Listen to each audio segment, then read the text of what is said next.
Hi, my name is Maybe. I'm 27 years old. I live in Nigeria and I am trying to build a financially secure life on a low income. As I make this video today, I cringe a little because I am trying to be a bit more vulnerable and I really hope that people that know me don't get to see this video because I feel quite embarrassed. But I'm going to do it anyways. I often wonder why people only share their stories when they've made it, especially in Nigeria. I mean, I'm talking about on the internet space because this is what I see more often. And I think I finally understand why it's very easy to share a story when you already know what the ending is going to be. And one thing that I don't see enough of on the internet space are people like me. I'm talking Nigerians that are making ordinary income. I'm talking market women. I'm talking civil servants. I'm talking keke drivers, bus drivers, people that are staff in a small company, a small startup, just normal Nigerians that are doing everyday jobs. I don't see enough of that on the internet space. When I get out of the house and I go outside, this is what I see every day. However, when I come on social media, it's an entirely different thing from what my reality is. I don't see enough people like me sharing their journeys online. The wins, the losses, the hard times, the hardship. And I think that part of Nigerians deserves to be seen too. Not because I have an imagery or a certain perception of what Nigeria should be or what Nigeria should look like, but it's that the majority of the people that I see every day, I don't see them enough on the internet space. When I go on social media, most times I feel like everyone is living a certain lifestyle. And if you don't look like that, you can easily, become invincible. But I believe that the stories of Nigerians just living ordinary lives deserves to be seen too, and that's why I am sharing mine. When I say I want a financially secure life, what does this actually mean for me? I know that, financial success is different for different people. For me, it's having options. Personally, I do not care about being wealthy. I know it's very weird, but I have no interest whatsoever in being wealthy. However, I am very, very vivid on my choice that I want to live a comfortable life. The funny thing is, I actually live a very, very inexpensive life, and I hope that it's going to be that way for a very long time. In fact, I aspire to live on as little as I can. However, I do have big dreams. And what I've come to realize is that sometimes even a simple life requires money.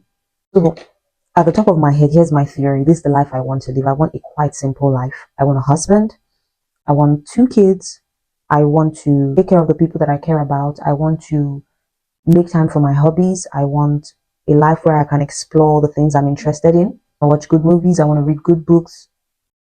I want to dance a lot. I'm a very good dancer. I want to laugh a lot. I want to be able to take care of my parents.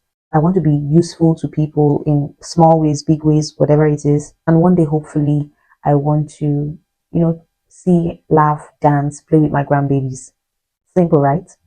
But here's the thing, I also want to explore, right? I want to travel with my family.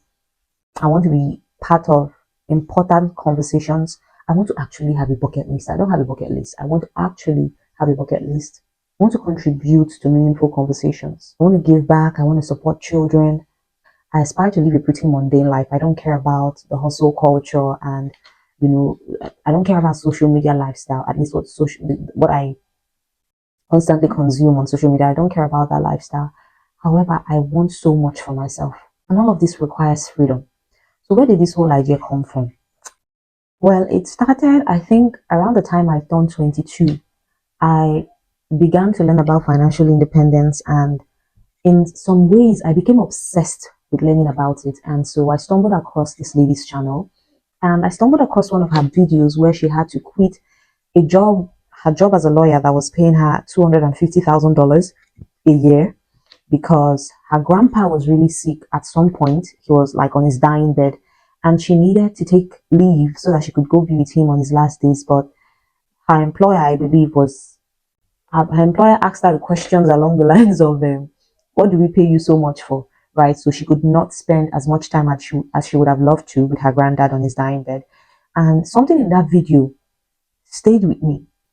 It just made me realize that I fear regret just as much as I fear failure. I don't want to wake up one day and realize that I spent my whole life, right, doing things that were meaningless to me at my core. Now, since I was 19, I've been working several small jobs, and I am very grateful for all the opportunities that I got from those experiences, the people that I got to meet. I'm still learning and growing as a person. But I also know that at some point in my life, I do not want to be controlled by exchanging my time like constantly for money. I want that choice. I want that freedom of choice. I want it so badly. So for me, that is what financial independence represents. What is my goal? Ah, my goal is to build a net worth of 200 million naira by the time I am 40.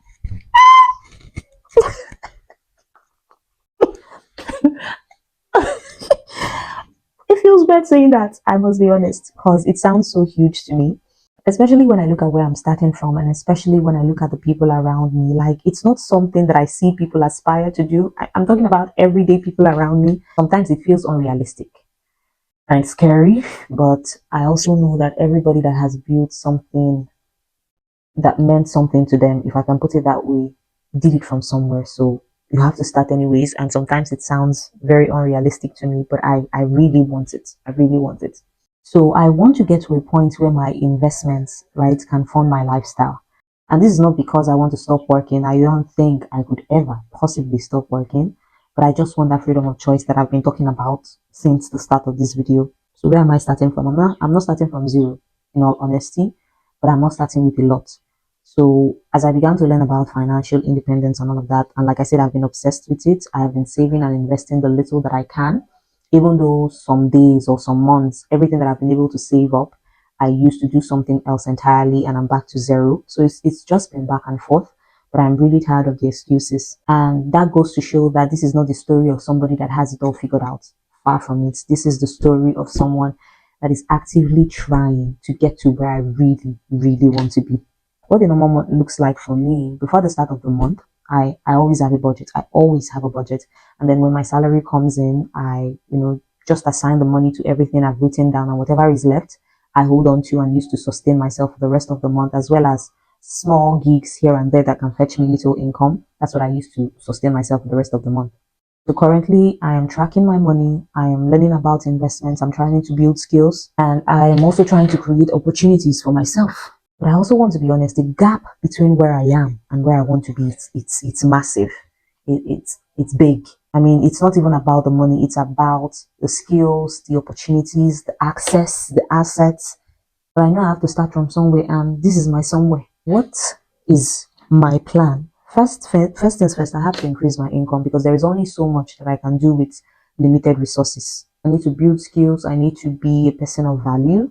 I need to create opportunities for myself. I think I need to connect with the right people. I need to invest consistently. And most importantly, I have to build an audience. I have to. Because I believe that in 2026, the ability to communicate properly, connect with people, tell stories. I mean, I think it's such an impressive skill. Maybe this platform becomes a part of my journey. Maybe this platform opened doors for me that I never thought could be open for me. I don't know. Like I said, I don't know where this journey ends, but I know this is where it begins. I don't know how it goes, but I really, really want to document this process. The wins, the losses, the tears, the hardship, everything. Because I don't just want to remember the outcome. I want to remember how it started. Like, I want to see visuals of how it started, where my mind was at certain points, what my opinions were. Like, I want to watch everything. So if you're somebody that is, let's say, making an ordinary income in Nigeria and you are looking to build something for yourself, you're trying to see that you build a better future for yourself, maybe you'll see yourself somewhere in this journey. So this is my beginning and I will see how it goes.